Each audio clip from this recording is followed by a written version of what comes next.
$200 million. That was the amount sitting on table 4 at the Obsidian, Manhattan's most exclusive restaurant. Most people would see a business deal of a lifetime, but Adelaide, a waitress invisible to the billionaires she served, saw something else. She saw a crime in progress. She saw a lie.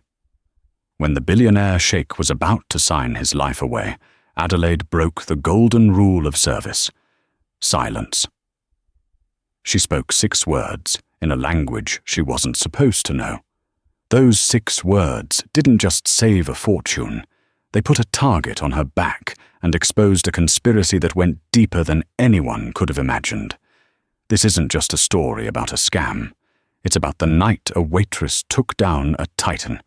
The rules at the Obsidian were simple: be faster than a shadow, quieter than a whisper, and absolutely, under no circumstances, listen to the conversations.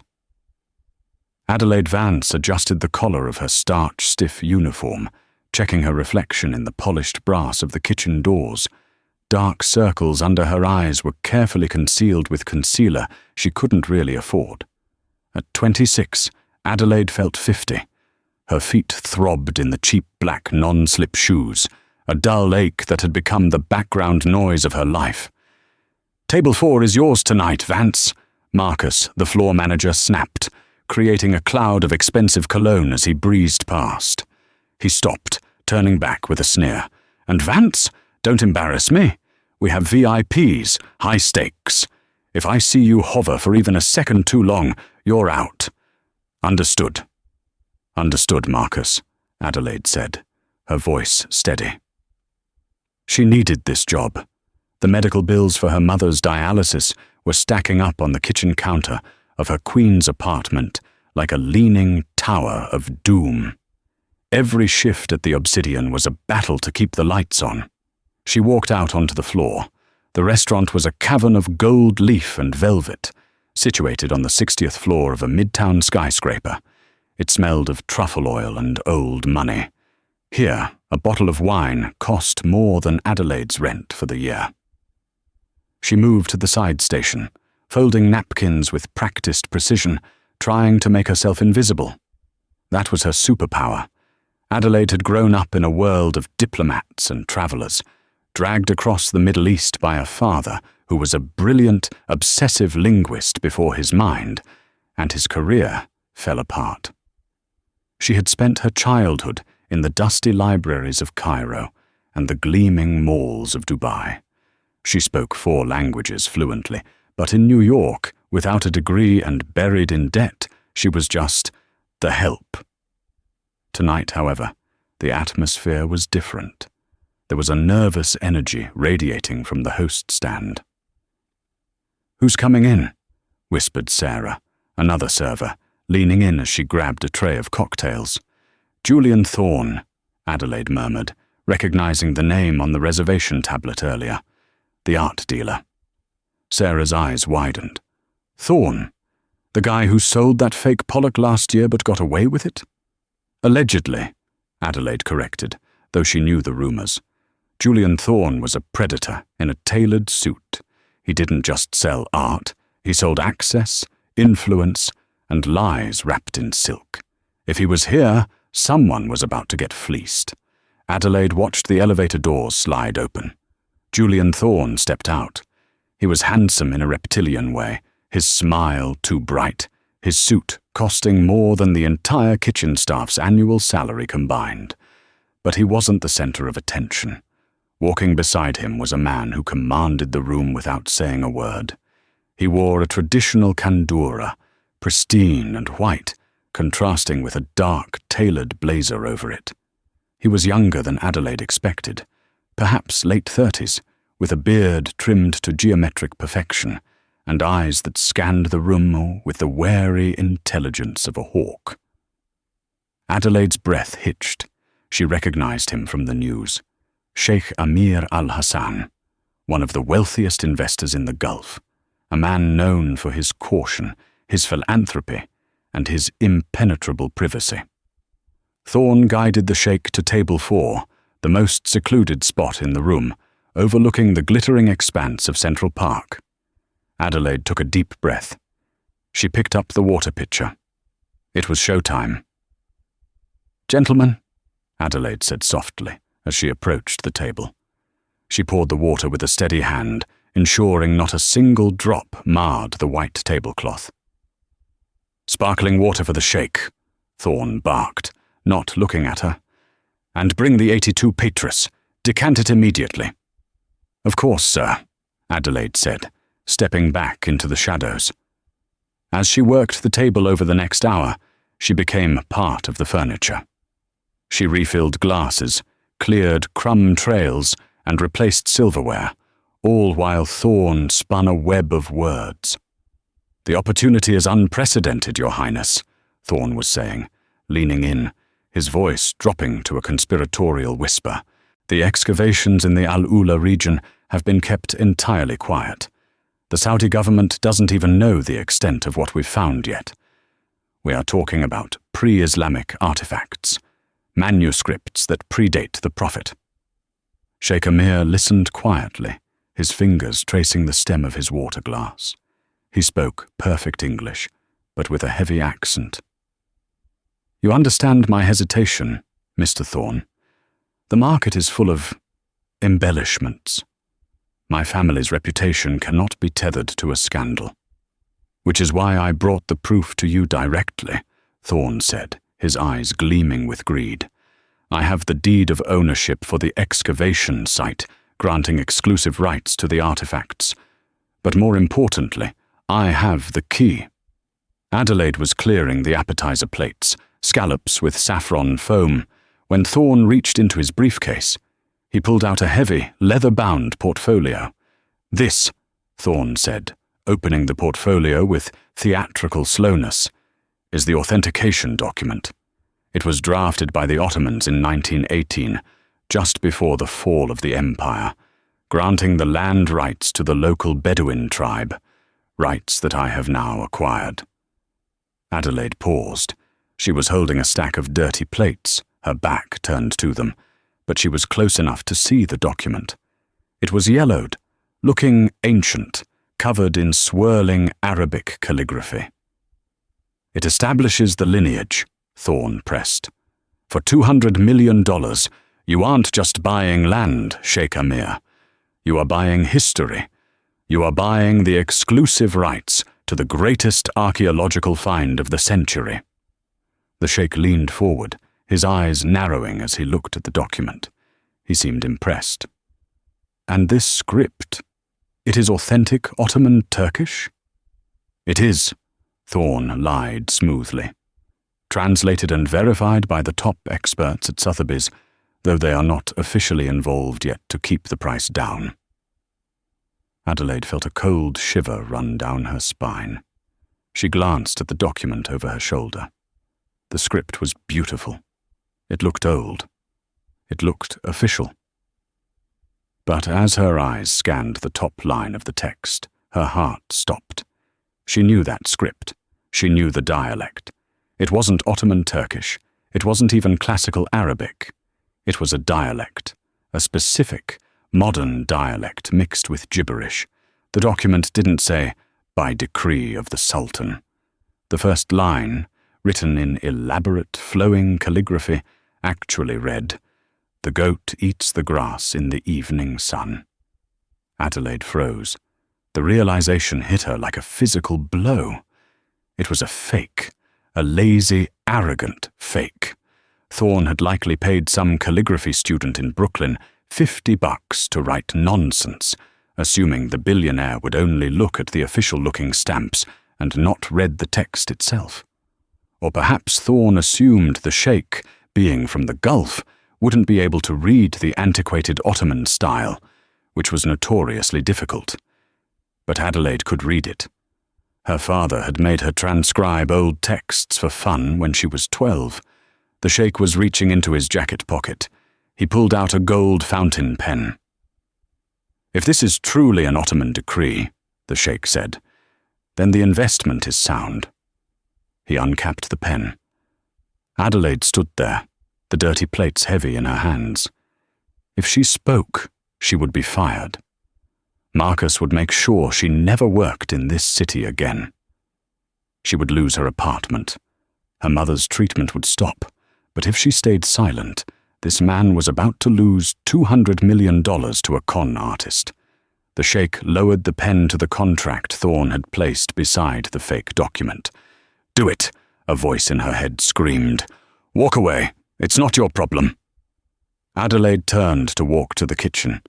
She took one step, then two. Then she stopped. She thought of her father, a man who loved language more than money, a man who taught her that words were the only truth in the world. She turned back. Adelaide walked back to the table. She didn't clear the glasses. She didn't offer dessert. She stood directly between Julian Thorne and Sheikh Amir. "Excuse me, Your Highness," Adelaide said. Her voice was trembling, but it was loud enough to cut through the ambient jazz music. Julian Thorne looked up, his face twisting into a mask of fury. "We didn't call for you. Leave us." "I cannot let you sign that," Adelaide said, locking eyes with the sheikh. The entire restaurant seemed to go silent. Nearby diners lowered their forks. Marcus, the manager, was sprinting across the dining room floor, his face a shade of purple. "What did you say?" Thorne hissed, standing up. "You stupid girl. Get away from this table before I have you arrested." "It's a fake," Adelaide said, ignoring Thorne and speaking only to the sheikh. "The document, the Ottoman decree. It's a fake." The sheikh froze. The pen hovered millimeters from the paper. He looked up at Adelaide, his expression unreadable. "Explain yourself." "The calligraphy is beautiful," Adelaide said, her heart hammering against her ribs like a trapped bird. "But it isn't Ottoman Turkish. It's a mix of modern Maghrebi dialect and nonsense phrases." "You're lying!" Thorne shouted, causing heads to turn all over the room. "She's crazy! Marcus, get her out of here!" Marcus arrived, breathless and terrified. "I am so sorry, Mr. Thorne. Your Highness, she's leaving immediately. Vance, you're fired. Get out! Now!" Marcus grabbed Adelaide's arm, his grip painful. "Wait," the sheikh said. His voice was quiet, but it had the weight of iron. Marcus froze. He let go of Adelaide's arm. The sheikh looked at Thorne, then back at Adelaide. "You are a waitress. What do you know of Ottoman scripts?" "My father was Dr. Elias Vance," Adelaide said, lifting her chin. "He was the head of linguistics at the University of Cairo. I grew up reading these scripts." She pointed a shaking finger at the document. "Look at the third line, Your Highness. The first word. Al-Ma'iz, the goat, and the verb yakul, eats. It says, the goat eats the grass." Thorne laughed, a nervous, high-pitched sound. "This is absurd. She's a waitress. She's probably on drugs. Sheikh Amir, surely you aren't going to let a servant derail a $200 million deal?" The sheikh looked at Thorne. Then he looked at the document. He didn't speak the dialect written there, but he saw the fear in Thorne's eyes. "If she is lying," the sheikh said calmly, "then you have nothing to fear, Mr. Thorne." The sheikh turned to Adelaide. Then he did something that shocked everyone in the room. He switched languages. He spoke to her in Arabic, not the formal Arabic of news broadcasts, but a complex, rapid Gulf dialect.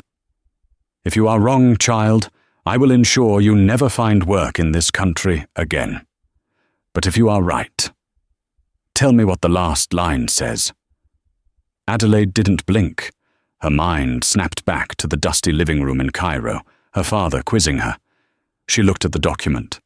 She replied in perfect, flawless Arabic, her accent indistinguishable from a native speaker.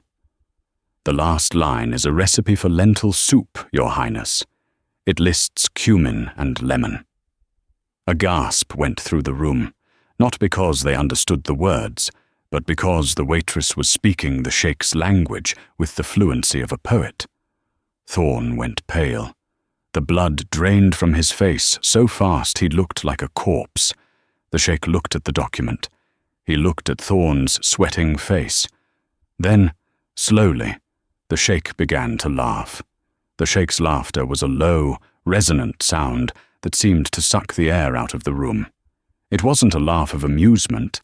It was the laugh of a man who had just realized he was standing on a trapdoor. Julian Thorne stared at the sheikh, his mouth opening and closing like a landed fish. The arrogance was gone, replaced by a raw, naked panic. "Your Highness," Thorne stammered, sweat beading on his forehead. She is mocking you. It's a dialect difference. These peasants, they don't understand high court language." Sheikh Amir stopped laughing. He stood up.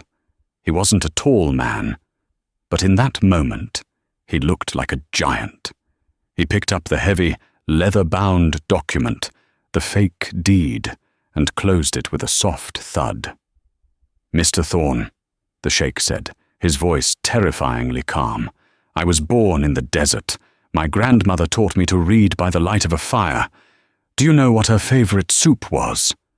Thorne swallowed hard. No. Lentil, the sheikh said, with cumin and lemon. He tossed the portfolio onto the table. It slid across the white cloth and hit Thorne in the chest. "Get out of my sight," the sheikh whispered, "before I decide to call the NYPD and the FBI to discuss international wire fraud."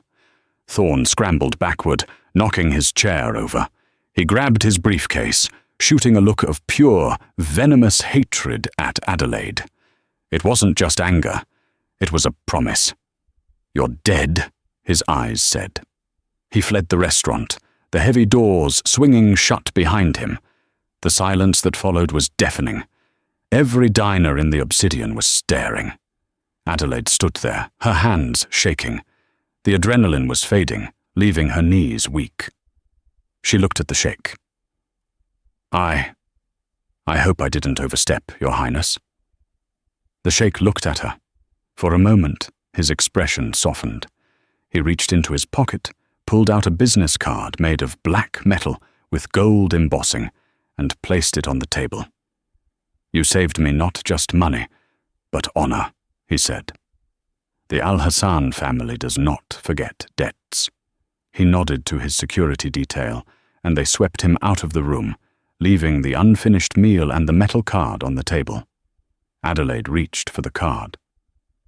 "Don't touch that," a voice hissed. Adelaide flinched. Marcus, the manager, was standing right behind her. His face was a mask of fury. "Marcus, you just humiliated a VIP guest," Marcus spat, his voice trembling with rage. "You caused a scene in the most exclusive dining room in New York. Do you have any idea how much money Thorne spends here? Do you know who he knows?" "He was scamming the sheikh," Adelaide argued, her voice rising. "He was stealing $200 million. "That is not your business," Marcus screamed. "Your business is to pour water and be silent. You are a waitress, Vance. You are nobody." He ripped the apron off her waist. "You're fired. Get your things. If you're not out of the building in 5 minutes, I'm calling security to throw you out." "But, out!" Adelaide looked at the table. The black metal card was still there. "And leave that," Marcus sneered. "That's for the restaurant, not for the help." Adelaide looked at Marcus, then at the card. In a moment of defiance, she snatched the metal card from the table, shoved it into her pocket, and turned on her heel. She walked out of the kitchen, past the stunned cooks, out the back door, and into the cold, rainy alleyway of Midtown Manhattan. She had done the right thing. She had saved a billionaire, and as a reward, she was unemployed, broke, and walking home in the rain. 3 weeks later, the heroism of that night felt like a fever dream. The reality was the eviction notice taped to Adelaide's door in Queens. She sat at her small kitchen table, staring at her bank account balance on her phone, 4218s. Her mother, Maria, was coughing in the next room. The dialysis treatments were expensive, and without Adelaide's tips from the Obsidian, they had fallen behind. way behind. Adelaide had applied to 14 restaurants in the last 20 days. High-end, mid-range, even diners. The result was always the same. The interview would go well. Then, the manager would make a call to check her references. 2 minutes later, the manager would come back, face cold, eyes averting hers. "We went in a different direction," they would say. Marcus hadn't just fired her, he had blacklisted her. In the tight-knit world of New York hospitality, word travels fast. Adelaide Vance was labelled as unstable, difficult, and a liability. She was radioactive. The black metal card the Sheikh had left sat on her nightstand. She had tried calling the number on it twice. Both times it went to a private answering service in Geneva. She left messages, desperate, pleading messages, but no one called back. The billionaire had forgotten her. Of course he had. To him, she was just a moment of amusement, a cool story to tell at parties. To her, he was the reason her life was imploding. Her phone buzzed. Unknown number. Adelaide picked it up. "Hello? Ms. Vance?" The voice was smooth, American, and terrifyingly calm. "Yes? This is legal counsel representing Mr. Julian Thorne." Adelaide's blood ran cold. She gripped the phone. "What do you want?" "We are serving you with notice of a civil lawsuit," the voice said. "Mr. Thorne is suing you for defamation of character, tortious interference with a business contract, and emotional distress. He is seeking damages in the amount of $5 million. $5 million? Adelaide choked out a laugh. "I have $40. "Mr. Thorne isn't interested in your money, Miss Vance," the lawyer said. "He is interested in an apology, a public retraction. You will record a video statement admitting you lied about the document, that you don't speak Arabic, and that you were high on narcotics during your shift. You will send this video to the Sheikh's private office." "That's a lie," Adelaide shouted. "I won't do it." "Then we will see you in court. And given your current financial situation, I imagine you'll be representing yourself." "Oh, and Ms. Vance?" "What?" "Mr. Thorne sends his regards. He suggests you check your mother's dialysis clinic schedule. It would be a shame if there were administrative errors with her insurance." The line went dead. Adelaide dropped the phone. She felt like she was going to throw up. Thorne wasn't just suing her. He was hunting her. He was going to kill her mother to protect his reputation. She sank to the floor, burying her face in her hands. She had no money for a lawyer. She had no allies. Then, a heavy knock pounded on her apartment door. Adelaide jumped. Had they come already? She grabbed a kitchen knife, her hands shaking violently. She crept to the door and looked through the peephole. Standing in the hallway wasn't a process server or a thug. It was a man in a dark suit, wearing an earpiece. Beside him was a woman with severe glasses and a tablet. "Adelaide Vance," the man called out through the wood. "Open the door. We are with the consulate." Adelaide hesitated, then unlocked the door, keeping the chain on. "What consulate?" The woman held up a badge. It wasn't US government. It bore the royal crest of the Sheikh's country. "Sheikh Amir al-Hassan requires your presence immediately," she said. The rain had turned the streets of Queens into a blurry watercolor painting of grey and black. Inside Adelaide's apartment, the air was thick with the smell of old dust and rising panic. When the knock came, it didn't sound like a polite request for entry. It sounded like a command. 3 hard raps that rattled the flimsy chain lock. Adelaide backed away from the door, her heart hammering against her ribs like a trapped bird. She gripped the handle of a dull kitchen knife, her only weapon against a world that seemed determined to crush her. "Adelaide Vance!" A voice boomed from the hallway.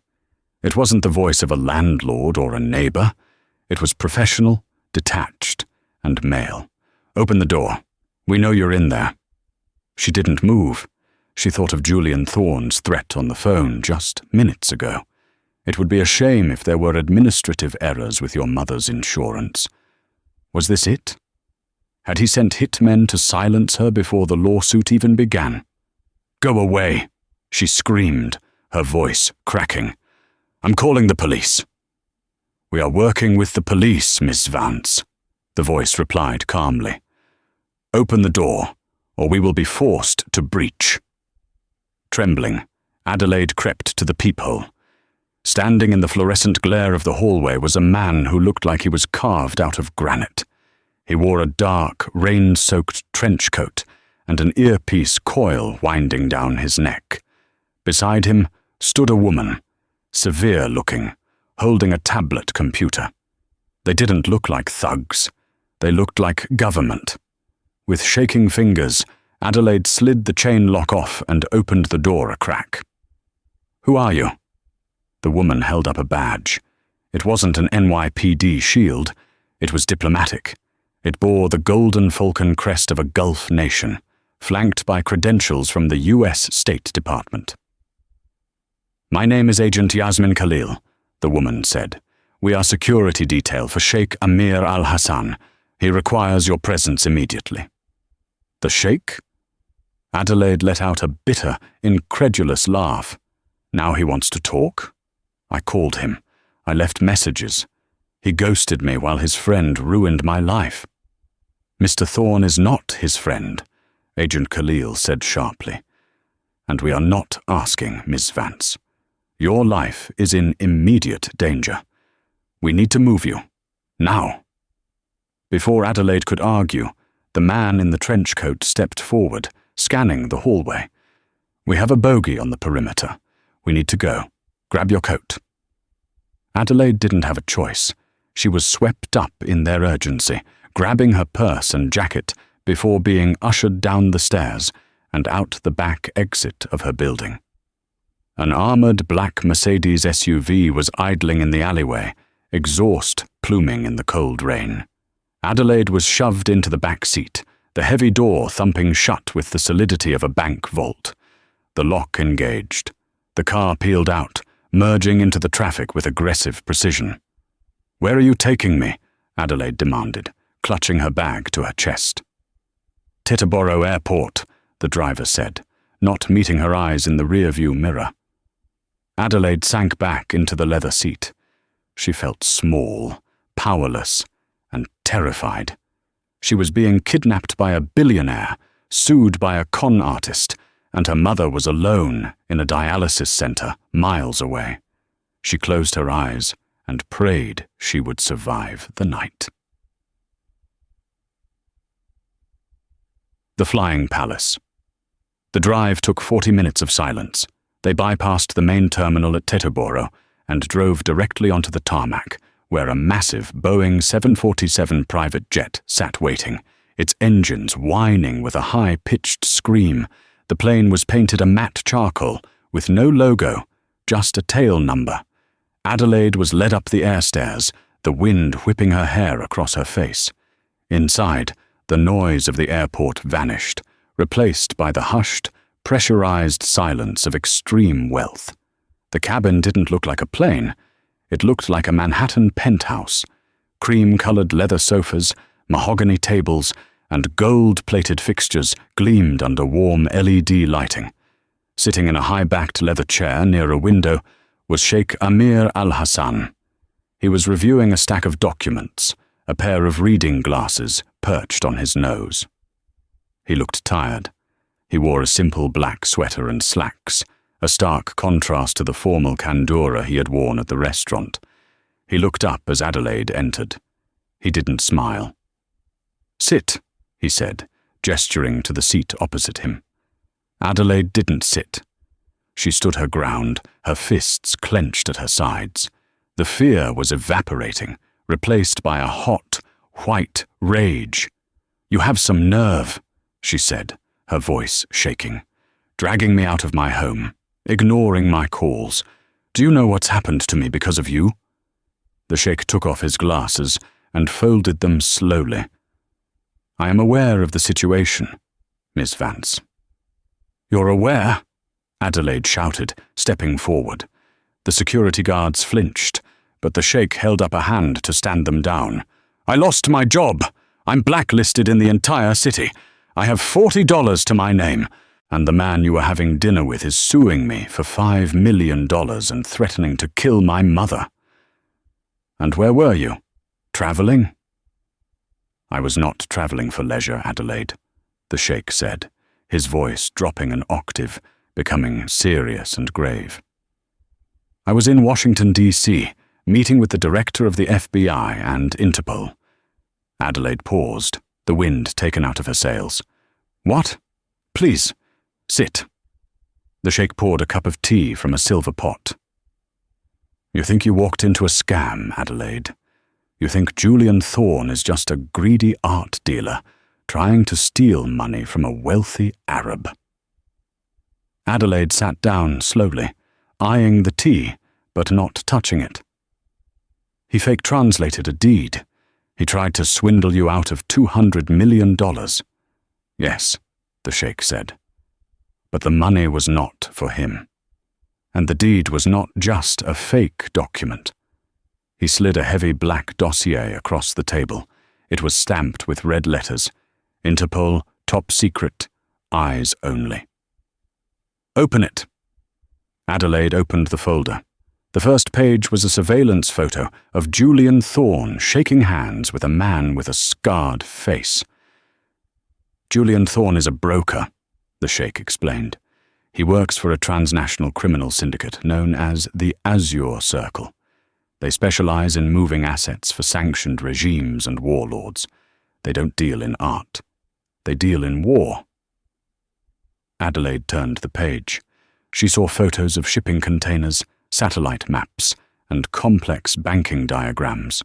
The $200 million, the Sheikh continued, was never going to purchase land in Saudi Arabia. It was a payment for a shipment of dual-use guidance chips, high-grade military processors stolen from a facility in Taiwan. Adelaide gasped. Chips? For what? For ballistic missiles, the Sheikh said grimly. The buyer is a rogue faction in Eastern Europe. If that deal had gone through, if I had signed that paper and transferred the funds, those chips would be in a conflict zone by next week. Thousands of innocent people would have died. Adelaide felt the blood drain from her face. The room seemed to spin. Missiles. I thought it was just a con. It is a con, the Sheikh said, but the mechanism is what matters. The Ottoman decree, you read? It was a cipher. He pulled out a copy of the fake deed she had seen that night. He pointed to the lines of calligraphy that Adelaide had mocked. You saw nonsense, the Sheikh said. You saw the goat eats the grass. To the average Arabic speaker, it is gibberish. But to Thorne and his partners, it is a one-time pad encryption. The word goat corresponds to a specific bank routing number. Lentil soup corresponds to the shipping container ID number at the port of Newark. So, Adelaide stammered. So when I interrupted. When you interrupted, the Sheikh said, you didn't just save me money. You prevented the release of the shipping container codes. The money wasn't transferred, so the Circle didn't release the chips. The deal is in limbo. And that's why Thorne is so angry, Adelaide realized. It's not just embarrassment. He is terrified, the Sheikh corrected, because now his buyers are furious. They don't have their money, and they don't have their chips. Thorne is desperate to close the loop. But there is a bigger problem. The Sheikh leaned forward, his dark eyes locking onto hers. Thorne believes you are a genius. What? You read the document, the Sheikh said. You pointed out the specific words, goat and soup. Those were the keys to the encryption. Thorne doesn't believe you are a waitress who happens to know Arabic. He thinks you are an intelligence operative. He thinks you memorized the cipher key. That is why he is suing you. That is why he wants a video apology sent to me. "He wants to see if I crack," Adelaide whispered. "He wants to isolate you," the Sheikh said. "He wants to pressure you until you give him what he thinks you have, the code to unlock the shipment. Or he wants to kill you to ensure you never tell anyone what you saw." Adelaide buried her face in her hands. "He's going to kill me, and he's going to hurt my mum." "No," the Sheikh said firmly. "He is not." He pressed a button on the table. A holographic screen flickered to life on the wall. It showed a live video feed of a pristine, white hospital room. In the bed, sleeping peacefully, was Adelaide's mother. But it wasn't the crowded, noisy ward she had been in yesterday. This was a private suite. 2 large men in suits were standing guard outside the glass door. "Mum," Adelaide breathed, reaching out to the screen. "My team extracted her an hour ago," the Sheikh said softly. "She is currently at Mount Sinai, in the VIP wing, under the pseudonym Mrs. Vance. The medical bills have been paid in full for the next year. Thorne cannot find her. She is safe."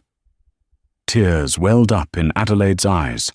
The relief was so intense it felt like physical pain. She looked at the Sheikh, really seeing him for the first time. He wasn't just a rich bystander. He was a protector. "Thank you," she choked out. "Thank you." "Do not thank me yet," the Sheikh said, "because now I need to ask you to do something dangerous." He closed the dossier and clasped his hands. "Thorne is trying to flee the country. He has booked a flight to the Cayman Islands for tonight.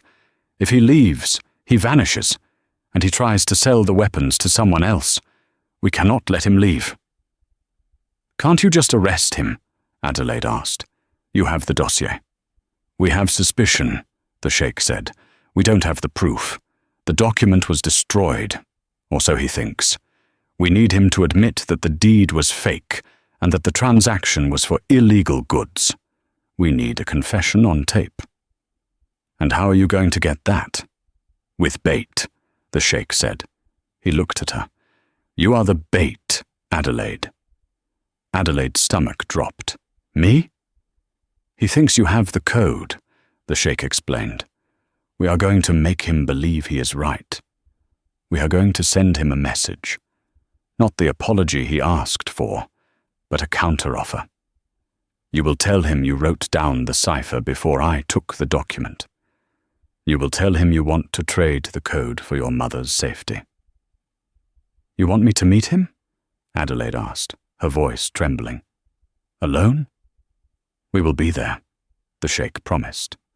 "We will be listening. We will be watching. But he must believe he is meeting you alone. He is greedy, Adelaide. And he is scared. If he thinks he can get the code and save his own life, he will walk right into our trap." Adelaide looked at the rain lashing against the window of the jet. She thought of the way Marcus had fired her. She thought of the sneer on Thorne's face when he called her a peasant. She thought of the millions of dollars in missiles sitting in a shipping container, waiting to kill people. She wasn't just a waitress. She was the daughter of Dr. Elias Vance. She knew language. She knew how to read people. She wiped the tears from her cheeks. She looked at the Sheikh. "He wants a video," Adelaide said, her voice hardening. "Yes." "Then let's make him a video," she said. "But I'm going to need a prop." The Sheikh smiled. He reached into his blazer and pulled out a small black moleskin notebook. "I took the liberty of preparing one," he said. "It is full of nonsense. But to a desperate man, it will look like salvation." The plane's engines roared as the pilot began the taxi sequence, but they weren't taking off. They were just moving to a hangar where the tech team was waiting. Adelaide Vance took the notebook. Her hands weren't shaking anymore. "Let's go catch a billionaire," she said. The Plaza Hotel suite smelled of stale coffee and high-voltage anxiety. Outside, A summer thunderstorm was battering New York City, rain lashing against the windows of the penthouse like handfuls of gravel.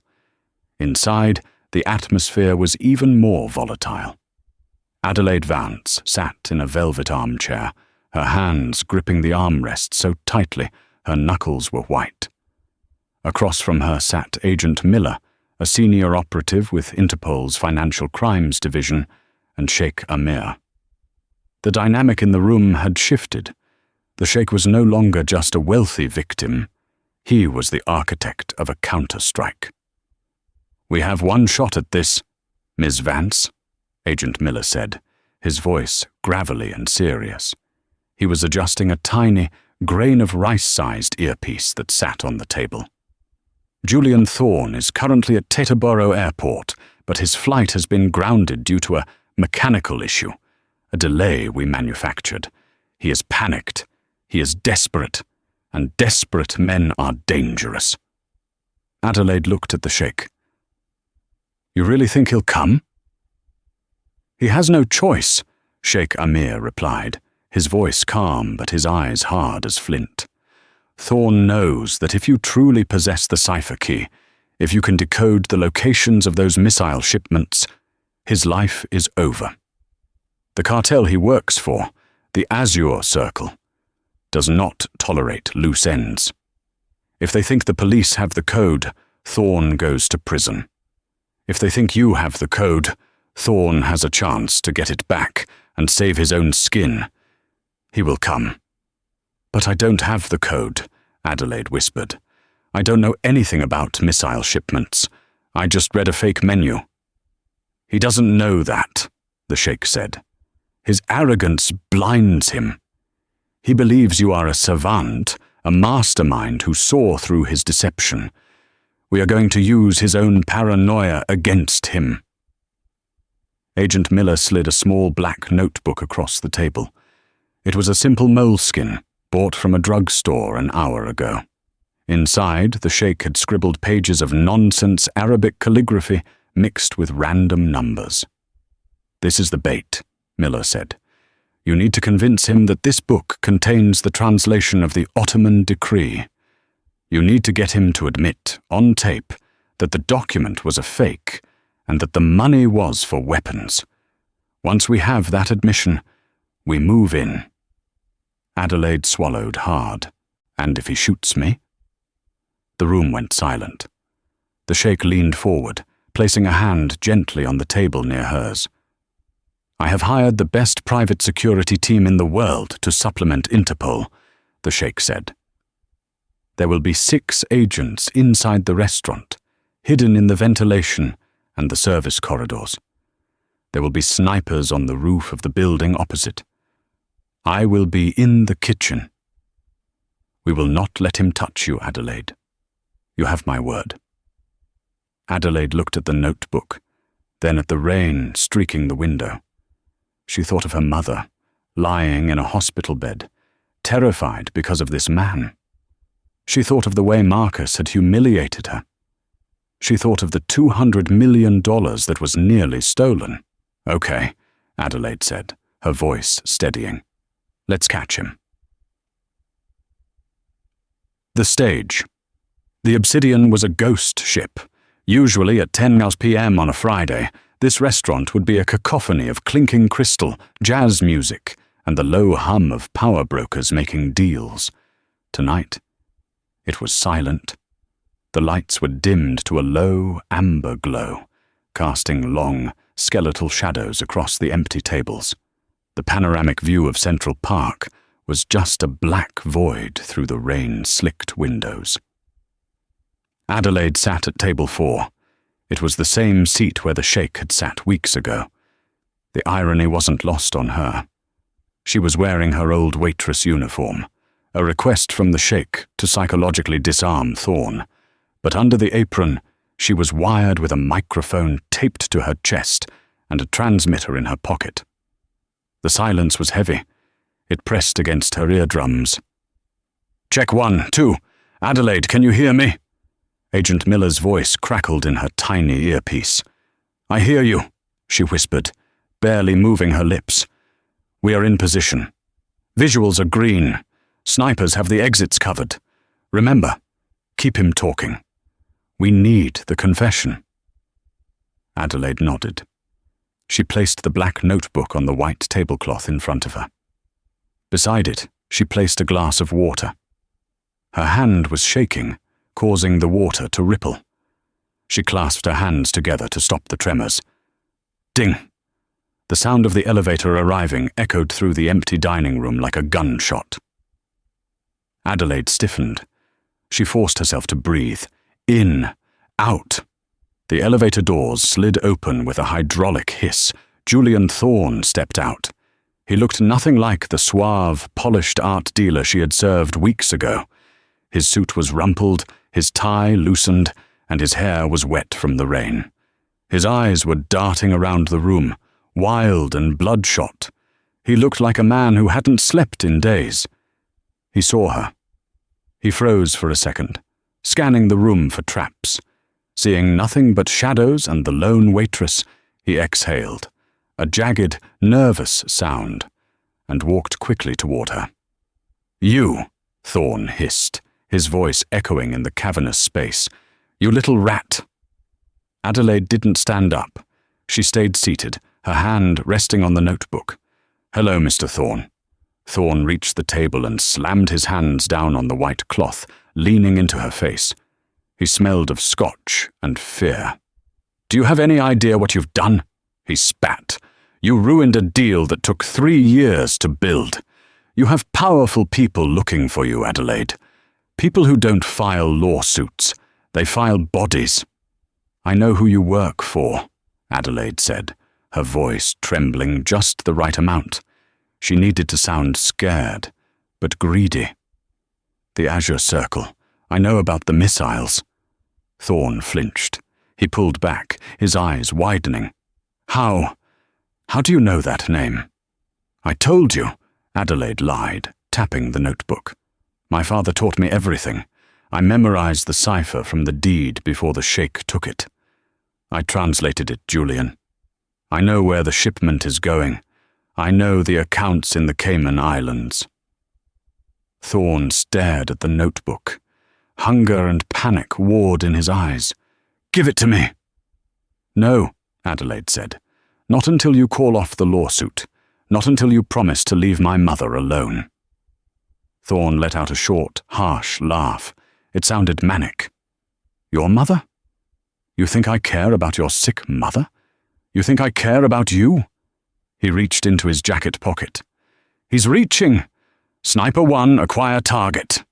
Miller's voice barked in Adelaide's ear. Thorne pulled out a gun, a sleek, black pistol with a silencer attached. He leveled it at Adelaide's chest. "Give me the book!" Thorne screamed, losing all composure. "Or I will paint this tablecloth with your brains!" Adelaide's heart hammered against her ribs, so hard she thought it might break the microphone taped to her skin. But she didn't move. She couldn't move. "You won't shoot me," Adelaide said, forcing her voice to remain calm. "If you shoot me, you'll never get the code.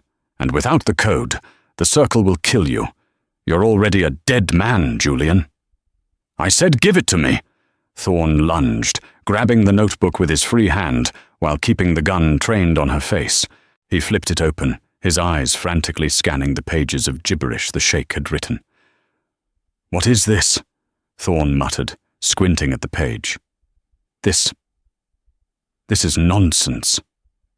"It's the code," Adelaide said. "It's the encryption." "It's garbage!" Thorne yelled, throwing the book at her. "You're lying. You didn't decode anything. You're just a waitress. You're a nobody." "Admit it," Adelaide said, pushing him. "Admit the deed was fake. Admit you were selling weapons." "Of course it was fake," Thorne roared, his voice bouncing off the walls. "It was a prop for a stupid rich Bedouin who had more money than brains. I forged it. I forged the whole thing to move 200 million in guidance chips to the Balkans. And you insignificant little servant, you destroyed it all." "We got it," Miller's voice said in her ear. "That's the confession. Move in! Move in! Thorne raised the gun, his finger tightening on the trigger. Goodbye, Adelaide. The takedown Adelaide squeezed her eyes shut. Crash! The floor-to-ceiling windows overlooking the terrace shattered inward as 3 tactical officers rappelled through the glass, swinging into the room on cables. At the same moment, the kitchen doors burst open with a deafening bang. Federal agents, drop the weapon. Interpol, get on the ground. Thorne spun around, blinded by the sudden beams of tactical flashlights cutting through the gloom. He swung the gun wildly toward the kitchen. Thwip. A single shot rang out, not from Thorne, but from a sniper on the adjacent roof. The bullet struck the pistol in Thorne's hand, shattering the mechanism and sending the weapon skittering across the floor. Thorne screamed, clutching his hand, and collapsed to his knees. Within seconds, 6 agents were on top of him. Adelaide watched, frozen in her chair, as the man who had terrorized her was pressed face first into the expensive carpet. Handcuffs clicked shut with a sound of finality. Secure! Subject is secure! Adelaide let out a breath she felt she had been holding for a month. She slumped back in her chair, the adrenaline draining out of her, leaving her limbs feeling like jelly. From the shadows of the bar, a figure emerged. Sheikh Amir walked slowly toward the commotion. He was dressed not in a suit, but in a simple dark sweater and slacks. He looked calm, almost disappointed. He stopped in front of Thorne, who was being hauled to his feet by the agents. Thorne was bleeding from his hand, his face a mask of shock and hatred. "You!" Thorne wheezed, looking at the sheikh. "You set me up." Sheikh Amir looked at Thorne with the same expression one might use when looking at a cockroach. "You made 2 mistakes, Mr. Thorne," the sheikh said softly. "First, you assumed my heritage made me gullible." The sheikh picked up the fake notebook from the table. "And second," he continued, gesturing to Adelaide, "you assumed that because she serves food, she does not possess a mind." Thorne strained against the cuffs, spitting blood on the floor. "She's nothing. She's a servant." Adelaide stood up. Her legs were shaky, but she locked her knees. She walked around the table until she was standing inches from Thorne. She looked at the man who had threatened to kill her mother. "I'm not a servant," Adelaide said, her voice clear and strong. "And I'm not a waitress anymore. I'm the woman who just took you down." She leaned in closer. "And by the way, Julian, the lentil soup recipe? It really does need more cumin." The agents dragged Thorne away, his curses echoing down the hallway until the elevator doors closed, sealing him out of her life forever.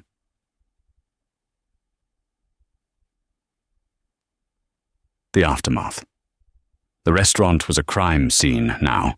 Police tape was being strung up. Agents were taking photos. Adelaide sat on the edge of the bar, a paramedic checking her blood pressure. "You did good, kid," Agent Miller said, walking over and handing her a bottle of water. "That recording is bulletproof. He's going away for life. Wire fraud, arms trafficking, attempted murder. He's done." "Is it over?" Adelaide asked, taking the water. "Is he really gone?" "He's gone," Miller confirmed. "And the threat to your mother is gone with him. The circle won't come after you.